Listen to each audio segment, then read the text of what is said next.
সার্বভৌমত্ব রক্ষায় প্রস্তুত থাকতে সেনা সদস্যদের আহ্বান প্রধান উপদেষ্টার প্রশিক্ষণ বাস্তবসম্মত করার নির্দেশ। আধুনিক ও যুগোপযোগী প্রশিক্ষণের মাধ্যমে আভিযানিক দক্ষতা অর্জন করে দেশের সার্বভৌমত্ব রক্ষায় বাংলাদেশ সেনাবাহিনীর সদস্যগণ সর্বদা প্রস্তুত থাকবে। জুলাই ঘোষণাপত্র নিয়ে কিছুদিনের মধ্যে রাজনৈতিক দলগুলোর সাথে বসবে সরকার। হাসিনাকে বিচারের আওতায় আনার অঙ্গীকার। তারেক রহমানের বিরুদ্ধে চাঁদাবাজির 4 মামলা বাতিল করে হাইকোর্টের রায় আপিলে বহাল। নিষ্পত্তির অপেক্ষায় আরও 18 দিন। সুষ্ঠু নিরপেক্ষ নির্বাচন দিতে কমিশন প্রতিশ্রুতিবদ্ধ, জানালেন সিইসি। সবাইকে পেশাদারিত্বের সঙ্গে কাজ করার নির্দেশ।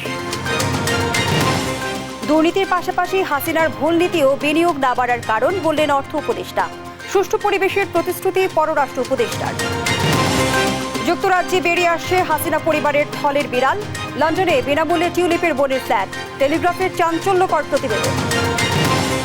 এবং বিপিএলে কাল শুরু সিলেট পর্ব। দুপুর 1:30টায় রংপুরের মুখোমুখি সিলেট। সন্ধ্যা 6:30টায় বরিশালের বিপক্ষে রোদে রাজশাহী।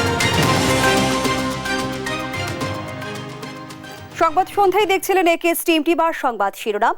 সাথে আছি আমি ফারনাজ জুই। দিন থেকে আমার ইচ্ছা ছিল যে গিটার শিখবো।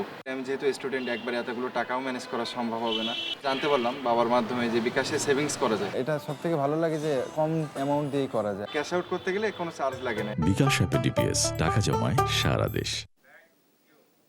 এবারে বিস্তারিত। দেশের সার্বভৌমত্ব রক্ষায় সর্বদা সেনা সদস্যদের প্রস্তুত থাকার আহ্বান জানিয়েছেন অন্তর্বর্তী সরকারের প্রধান উপদেষ্টা ডক্টর মোহাম্মদ ইউনূস।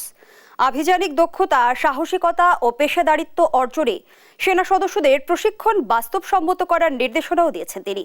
সাইফুল রিপনের প্রতিবেদন, জানাচ্ছেন মোহাম্মদ সাকিব।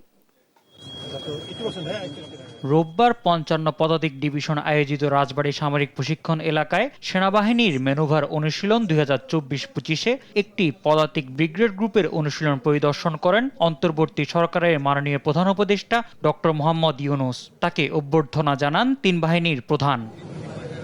ঘণ্টাব্যাপী অনুশীলনে অত্যাধুনিক সমরাস্ত্রে সজ্জিত সেনা সদস্যরা সত্যিকারের যুদ্ধের পরিবেশ সৃষ্টির মাধ্যমে আক্রমণ অনুশীলন করেন। অনুশীলনে বাংলাদেশ সেনাবাহিনীর বিভিন্ন প্রকারের অত্যাধুনিক ট্যাঙ্ক, এপিসি, গোলন্দাজ বাহিনীর কামান, পদাতিক, ইঞ্জিনিয়ার্স ও কমান্ডো সহ সব আর্মস এবং সার্ভিসেস অংশগ্রহণ করে। এছাড়া বাংলাদেশ বিমান বাহিনীর যুদ্ধবিমান, আর্মি এভিয়েশন বিমান, হেলিকপ্টার এবং প্যারাকমান্ডোরাও অংশ নেন প্রশিক্ষণে। অনুশীলনে সমাপনী বক্তব্যে প্রধান উপদেষ্টা ডক্টর মোহাম্মদ ইউনূস বলেন, বাংলাদেশ সেনাবাহিনী জাতির অহংকার ও বিশ্বাসের জায়গা। আধুনিক ও যুগোপযোগী প্রশিক্ষণের মাধ্যমে আভিযানিক দক্ষতা অর্জন করে দেশের সার্বভৌমত্ব রক্ষায় বাংলাদেশ সেনাবাহিনীর সদস্যগণ সর্বদা প্রস্তুত থাকবে। সেই লক্ষ্যে সেনা সদস্যদের প্রশিক্ষণ হতে হবে বাস্তবসম্মত। আমি নিশ্চিত বাংলাদেশ সেনাবাহিনীর প্রশিক্ষণের এই লক্ষ্যকে সামনে রেখেই এগিয়ে চলেছে। অনুশীলনে অংশগ্রহণকারী সেনা সদস্যদের দক্ষতা ও উঁচুমানের প্রশিক্ষণের প্রশংসা করেন প্রধান উপদেষ্টা। আজকের এই মহড়ায় বাংলাদেশ সেনাবাহিনীর প্রদর্শিত দক্ষতা অত্যন্ত প্রশংসনীয়। এই মহড়া দেখে আমিও সেনাবাহিনী, বিমান বাহিনীর সক্ষমতা সম্পর্কে আরো আত্মবিশ্বাসী হয়েছি। ভবিষ্যতে সশস্ত্র বাহিনীর এই সক্ষমতা আরো আধুনিকায়নের জন্য আমরা কাজ করে যাব। প্রধান উপদেষ্টার সঙ্গে অন্যান্য উপদেষ্টা, সশস্ত্র বাহিনীর ঊর্ধ্বতন কর্মকর্তারাও অনুশীলন প্রত্যক্ষ করেন। মোহাম্মদ সাকিব, দেশ টিভি, রাজবাড়ী। জুলাই ঘোষণাপত্র নিয়ে আলোচনা চলছে। শিগগিরই রাজনৈতিক দলগুলোর সঙ্গে বসা হবে বলে জানান প্রধান উপদেষ্টার প্রেস সচিব শফিকুল আলম। হাসিনাকে তার কর্মফলের জন্যই বিচারের সম্মুখীন করা হবে, এটা অন্তর্বর্তী সরকারের প্রধান গুরুত্ব বলেও জানান তিনি। এনআই নাহিদের রিপোর্ট। রোববার বিকেলে রাজধানীর ফরেন সার্ভিস একাডেমিতে সংবাদ সম্মেলন করে প্রধান উপদেষ্টার প্রেস উইং সদস্যরা। এতে উপস্থিত ছিলেন প্রধান উপদেষ্টার প্রেস সচিব শফিকুল আলম ও উপপ্রেস সচিব আজাদ মজুমদার সহ অন্যরা। স্বৈরাচার শেখ হাসিনাকে বিচারের সম্মুখীন করতে দেশে ফিরিয়ে আনার সর্বোচ্চ চেষ্টা করা হচ্ছে বলে জানান প্রেস সচিব। বলেন, হাসিনার গুম, খুন এবং তার যে পাপাচার, এসবের জন্য তাকে অবশ্যই বিচারের আওতায় আনা হবে। এটা আমাদের টপ প্রায়োরিটি, তাকে ফিরিয়ে এনে আইনের সম্মুখীন করা, বিচারের সম্মুখীন করা। এটা আমাদের একটা দায়। এই জায়গাটায় কোনো এক ইঞ্চিও পিছু পাওয়া হবে না। তার সে যেই আকাম কুকাম করেছে, যে চোরতন্ত্র, যে গুমতন্ত্র জারি করেছিল, সেগুলোর জন্য এবং সেই যে গুম এবং খুন করেছে, সেটার জন্য তাকে বিচারের সম্মুখীন হতে হবে। জুলাই ঘোষণাপত্র নিয়ে কিছুদিনের মধ্যেই রাজনৈতিক দলগুলোর সাথে বসবে সরকার, জানান প্রেস সচিব। আমরা শুধুমাত্র এটা বলতে পারি, এটা নিয়ে কথাবার্তা হচ্ছে এবং এটা নিয়ে সামনে পলিটিক্যাল পার্টিগুলোর সাথেও কথাবার্তা হবে। এবং আমরা আশা করছি যে আপনারা এই বিষয়ে সামনে আরও ডেভেলপমেন্ট দেখবেন। সাগর রুনির ইস্যুতে নভেম্বরের টাস্কফোর্স গঠন করা হয়। এটা নিয়ে পিবিআই কাজ করছে বলে জানান প্রেস সচিব শফিকুল আলম। এ তদন্ত সরকারের ফার্স্ট প্রায়োরিটি উল্লেখ করে যারা এই হত্যাকাণ্ডের সঙ্গে জড়িত তাদেরকে বিচারের আওতায় আনা হবে বলে জানান তিনি। তাদেরকে বিচারের সম্মুখীন করা। এনআই নাহিদ, দেশ টিভি, ঢাকা। বিএনপির ভারপ্রাপ্ত চেয়ারম্যান তারেক রহমানের বিরুদ্ধে চাঁদাবাজির 4 মামলা বাতিল করে হাইকোর্টের দেয়া রায়ের বিরুদ্ধে রাষ্ট্রপক্ষের করা লিভ টু আপিল খারিজ করেছেন আপিল বিভাগ। তারেক রহমানের আইনজীবী ব্যারিস্টার কায়সার কামাল বলেন, বিএনপিকে বিতর্কিত করা ও তারেক রহমানকে হেয় প্রতিপন্ন করতেই মিথ্যা বানোয়াট মামলা করেছিল শেখ হাসিনা সরকার। আরও জানাচ্ছেন সাবরিনা মজুমদার। বিএনপির ভারপ্রাপ্ত চেয়ারম্যান তারেক রহমানের বিরুদ্ধে মোট ৮২টি মামলা হয়। এর মধ্যে ১৭টি মামলা হয় বিতর্কিত সেনা সমর্থিত সরকারের আমলে। বাকি মামলা করে আওয়ামী লীগ সরকার। ৫ আগস্ট রাজনৈতিক পট পরিবর্তনের পর একে একে মামলামুক্ত হচ্ছেন বিএনপির এই শীর্ষ নেতা। চাঁদাবাজির 4 মামলা বাতিলের রায়ের বিরুদ্ধে রোববার রাষ্ট্রপক্ষের করা লিভ টু আপিলের শুনানি হয় সর্বোচ্চ আদালতে। শুনানি শেষে হাইকোর্টের রায় বহাল রাখেন আপিল বিভাগ। প্রত্যেকটি মামলাই করা হয়েছে এই চাঁদাবাজির মামলা এবং ৩-৪ মাস আগের ডেট ছিল, সেই এফআইআর এর তার নামও ছিল না। পরবর্তীতে তাকে ইনক্লুড করার জন্য এই মামলাগুলো দেওয়া হয়েছিল। মূল কথাটা হচ্ছে যে তার কাছ থেকে কোনো টাকা পয়সা উদ্ধার করা হয় নাই। তারেক রহমানের আইনজীবী বলছেন, আর ১৭ থেকে 18টি মামলা নিষ্পত্তি হলেই সম্পূর্ণ মামলামুক্ত হবেন তারেক রহমান। তবে তার দেশে ফেরায় এসব মামলার উপর নির্ভর করছে না বলেও জানান তিনি। রাজনৈতিক উদ্দেশ্যে এবং জনাব তারেক রহমান সাহেবকে রাজনৈতিকভাবে হেয় প্রতিপন্ন করার জন্য এবং রাজনৈতিকভাবে বিএনপিকে বিতর্কিত করার জন্য প্রধান নেতাকে বিভিন্ন ধরনের মিথ্যা মামলার মামলায় দায়ের করা হয়েছিল। ২০০৮ সালের ১১ সেপ্টেম্বর জামিনে মুক্ত হয়ে চিকিৎসার জন্য সপরিবারে লন্ডনে যান তারেক রহমান। সেখান থেকেই দলকে নেতৃত্ব দিয়ে আসছেন তিনি। সাবরিনা মজুমদার, দেশ টিভি, ঢাকা। নির্বাচন প্রক্রিয়া বিলম্ব করার যে কোনো কৌশল জনগণ প্রত্যাখ্যান করবে বলে মন্তব্য করেছেন বিএনপির স্থায়ী কমিটির সদস্য সালাউদ্দিন আহমেদ। বলেছেন, যে কোনো নতুন রাজনৈতিক শক্তিকে স্বাগত জানায় বিএনপি, তবে কোনো কিংস পার্টি বা সরকারের পৃষ্ঠপোষকতায় রাজনৈতিক দল না হলেই ভালো। বিস্তারিত সাইফুল রিপোর্টের প্রতিবেদনে। 2 সপ্তাহের লন্ডন সফর শেষে রোববার দুপুরে রাজধানীতে ফেরেন বিএনপির স্থায়ী কমিটির সদস্য সালাউদ্দিন আহমেদ। বিমানবন্দরে সাংবাদিকদের সাথে আলাপকালে নেতাকর্মীদের উদ্দেশ্যে বিএনপির ভারপ্রাপ্ত চেয়ারম্যানের বার্তা তুলে ধরেন বিএনপির এই স্থায়ী কমিটির সদস্য। কথা বলেন তারেক রহমানের দেশে ফেরা নিয়েও। আমাদের মাননীয় ভারপ্রাপ্ত চেয়ারপারসন জাতিকে ঐক্যবদ্ধ রাখার জন্য, থাকার জন্য আমাদের সকল প্রয়াস নেওয়ার জন্য নির্দেশনা দিয়েছেন। অন্যথায় ফেসিবাদ বিরোধী শক্তি এবং তাদের দোসররা আশকারা পেতে পারে, সেটা আমরা বুঝতে পেরেছি। ইতিমধ্যে সেরকম বিভিন্ন কর্মকাণ্ড জাতি প্রত্যক্ষ করেছে। এখনো পর্যন্ত আমরা মনে করি ওনাকে নিয়ে আসার জন্য সম্পূর্ণ পরিবেশ আমরা সৃষ্টি করতে পারিনি, সেজন্য অল্প কিছু সময় লাগবে, অতি অবশ্যই আসবেন। কোনো ধারণা নয়, বরং জাতীয় নির্বাচন নিয়ে অন্তর্বর্তী সরকারকে স্পষ্ট রূপরেখা দেওয়ার আহ্বান জানান বিএনপির স্থায়ী কমিটির সদস্য সালাউদ্দিন আহমেদ। নির্বাচনের বিষয়ে বিলম্ব করার যে কোনো কৌশল জনগণ প্রত্যাখ্যান করবে। এমনি ভাষা একটি সময়ের ধারণা দেয়া, এটা আমার মনে হয় না যে সকল পক্ষকে সন্তুষ্ট করতে পারবে, এবং সঠিকভাবে সকল পক্ষের সাথে আলোচনা করে একটি রোডম্যাপ প্রদান করাই হবে ওনার জন্য সবচেয়ে জরুরি কাজ। বলেন, নতুন যে কোনো রাজনৈতিক শক্তিকে স্বাগত জানায় বিএনপি। নতুন রাজনৈতিক শক্তির যদি উদয় হয় আমরা স্বাগত জানাবো, তবে সেটা যেন কিংস পার্টি টাইপের এবং সরকারি সহযোগিতায় না হয়ে তারা সুষ্ঠু ধারায় রাজনৈতিক প্রক্রিয়ার মধ্যে জন্মগ্রহণ করে, সেটাই ভালো। এদিকে মিরপুরের রাষ্ট্র কাঠামো মেরামতের ৩১ দফার কর্মশালায় অংশ নিয়ে ঢাকা মহানগর উত্তর বিএনপির আহ্বায়ক আমিনুল হক বলেন, সংস্কারের নামে নির্বাচন পিছিয়ে দেওয়ার চেষ্টা দেশের মানুষ মেনে নেবে না। সংস্কারের নামে আপনারা নির্বাচনকে পিছিয়ে দেওয়ার যে চেষ্টা করছেন, বাংলাদেশের মানুষ এটা কিন্তু কোনোভাবেই মেনে নেবে না। ইসলামিক দলগুলো বিএনপির বিরুদ্ধে মিথ্যা অপপ্রচার চালাচ্ছে বলেও অভিযোগ করেন ঢাকা মহানগর উত্তর বিএনপির আহ্বায়ক।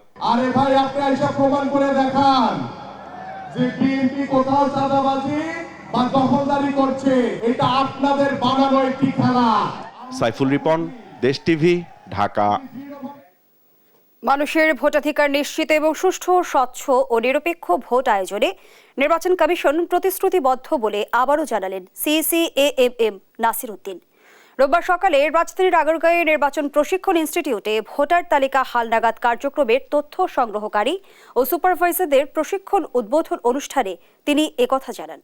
এ সময় সংশ্লিষ্টদের পেশাদারিত্বের সঙ্গে কাজ করার নির্দেশনাও দেন প্রধান নির্বাচন কমিশনার শিউলি রায়ের প্রতিবেদন।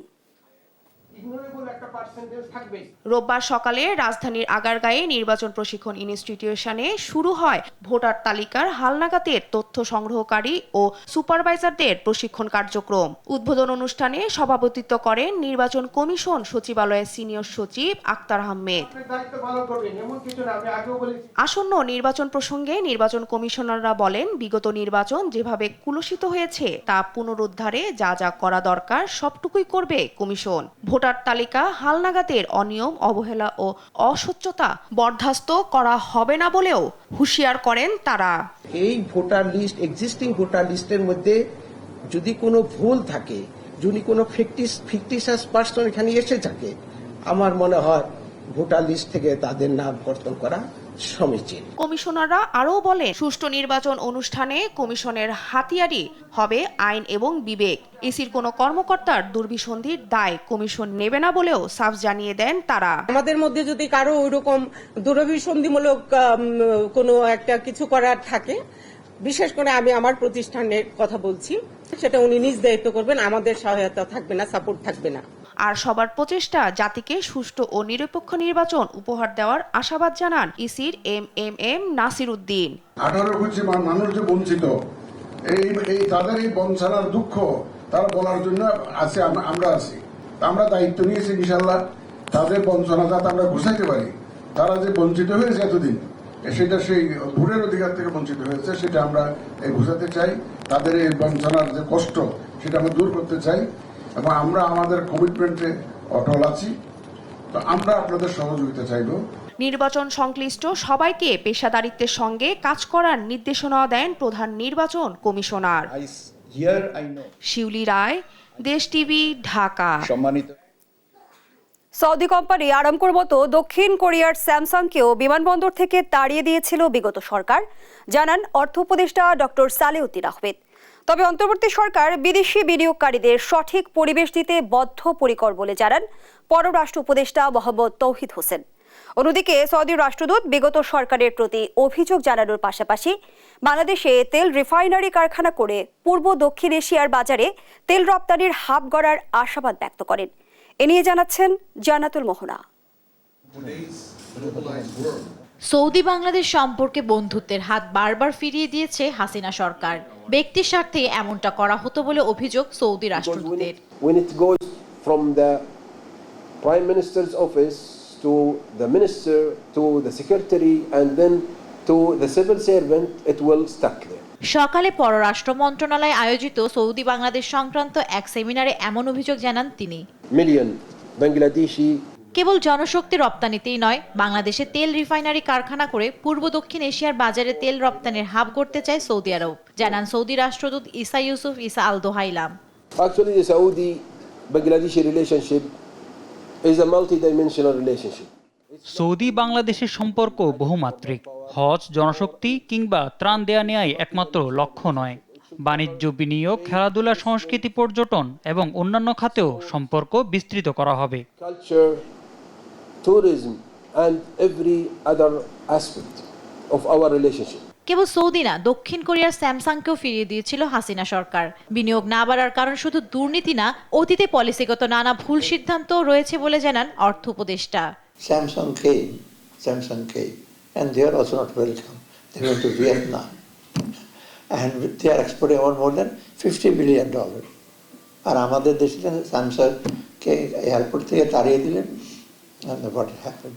So these are the policies, and in fact, I sometimes, because I was at one time the governor of the central bank, there are a lot of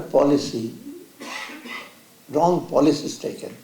অন্তর্বর্তী সরকার বিদেশি বিনিয়োগকারীদের সঠিক পরিবেশ দিতে বদ্ধপরিকর এবং সব দেশের জন্যই জনশক্তি প্রশিক্ষণ দেয়া হবে বলে জানান পররাষ্ট্র উপদেষ্টা। Although we have been claiming for a long time that we have the most investor friendly, দীর্ঘদিন যাবৎ বলা হচ্ছে আমাদের বিনিয়োগ বান্ধব পরিবেশ রয়েছে। প্র্যাকটিক্যালি যা আসলে সত্য নয়। অ্যাম্বাসিডরকে নিশ্চয়তা দিচ্ছি, এই সরকার বিনিয়োগ বান্ধব পরিবেশ গড়তে বদ্ধপরিকর। poised towards very positively towards this, and we are trying to make things really easy for the investors to come in. সর্বোপরি বাংলাদেশে বিনিয়োগ বৃদ্ধিতে অন্তর্বর্তী সরকারকে সহযোগিতার হাত বাড়ানোর আশ্বাস দেয় Saudi Sarkar. I think this is a very good paper done. জান্নাতুল মোহনা, দেশ টিভি, ঢাকা। দলীয় প্রভাবের কারণে সাংবাদিকতা বিশ্বাসযোগ্যতা হারিয়েছে বলে মন্তব্য করেছেন গণমাধ্যম সংস্কার কমিশন প্রধান কামাল আহমেদ। রোববার চট্টগ্রাম জেলা প্রশাসক কার্যালয়ের সম্মেলন কক্ষে মতবিনিময় সভায় তিনি এই মন্তব্য করেন। কামাল আহমেদ বলেন, গেল 15 বছরে গণমাধ্যম ফ্যাসিবাদে লেজুর বৃত্তি করেছে। ফ্যাসিবাদের প্রতি সাংবাদিকদের এমন আনুগত্য ছিল যে তারা অস্ত্র হাতেও নেমেছে ফ্যাসিবাদের পক্ষে।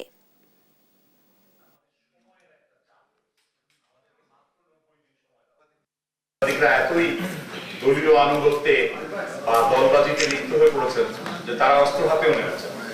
সুতরাং সাংবাদিকতা এবং যে রাজনৈতিক বিশ্বাস, এই দুইটার মধ্যে যে একটা ফারাক থাকার কথা, পার্থক্য বজায় রাখার কথা, সেটা কিন্তু বজায় থাকেনি। এই দলীয় প্রভাবের কারণে সাংবাদিকতা অনেকাংশেই বিশ্বাসযোগ্যতা হারিয়েছে। শিক্ষা খাতের রাঘব বোয়াল ধরতে মাঠে নেমেছে দুদক। পরিচালনা করা হচ্ছে একের পর এক অভিযান। এবার টার্গেট করা হয় তেজগাঁওয়ের উপ আনুষ্ঠানিক শিক্ষা ব্যুরো অফিস। প্রকল্পে দুর্নীতির অভিযোগ 1613 কোটি টাকার। বিস্তারিত ফজলে আদিত্যের রিপোর্টে। শিক্ষা জাতির মেরুদণ্ড হলেও বরাবরই উপেক্ষিত ছিল এই খাত। এই খাতে দুর্নীতি নিয়ে বড় পরিসরে প্রতিবেদন সম্প্রচার হলেও তা নিয়ে খুব একটা মাথা ব্যথা ছিল না হাসিনা সরকারের। সিন্ডিকেটের নিয়ন্ত্রণ করত খোদ শিক্ষামন্ত্রী। এবার শিক্ষা খাতের দুর্নীতি নিয়ে বেশ জোরে সোরে মাঠে নেমেছে দুদক। অভিযান পরিচালনা করা হয় উপ আনুষ্ঠানিক শিক্ষা ব্যুরো অফিসে। এ সময় দুদক কর্মকর্তা সেখানকার কর্মকর্তাদের সঙ্গে অভিযোগের বিষয়ে জিজ্ঞাসাবাদ করেন।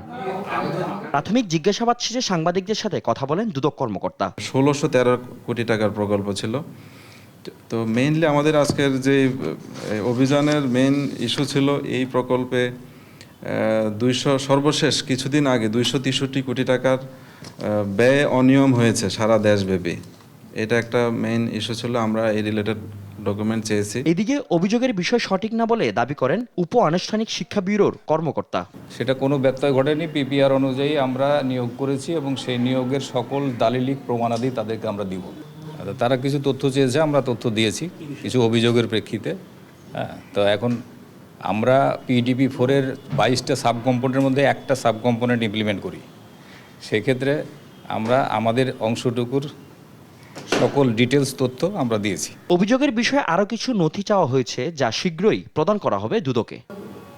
ফজলে আদিত্য, দেশ টিভি, ঢাকা। বরিশালে কেমিস্ট অ্যান্ড ড্রাগিস্ট সমিতির কার্যালয় ভাঙচুর করায় প্রধান অভিযুক্তদের গ্রেপ্তার দাবিতে ফার্মেসি বন্ধ রেখে ধর্মঘট ডেকেছে সমিতির নেতাকর্মীরা। দুর্ভোগে রোগী ও স্বজনরা। বিস্তারিত জানাতে সরাসরি যুক্ত হচ্ছেন সহকর্মী শাকিল মাহমুদ। শাকিল, ফার্মেসি বন্ধ করে আন্দোলনের কারণে কি প্রভাব পড়েছে শহরে? কি বলছেন আন্দোলনকারী ও স্থানীয়রা?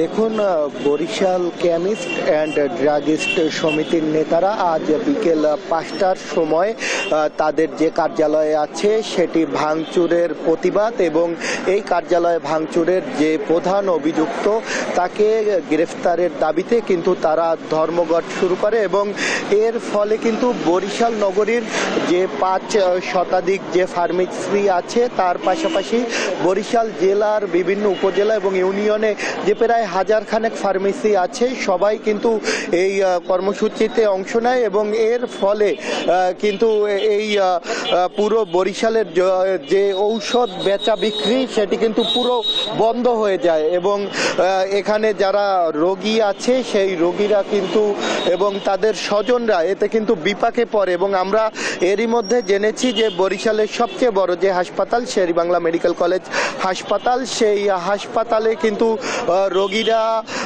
রোগী এবং তাদের স্বজনরা কিন্তু এই যে ঔষধের জন্য এরই মধ্যে কিন্তু তারাও বিক্ষোভ করেছে।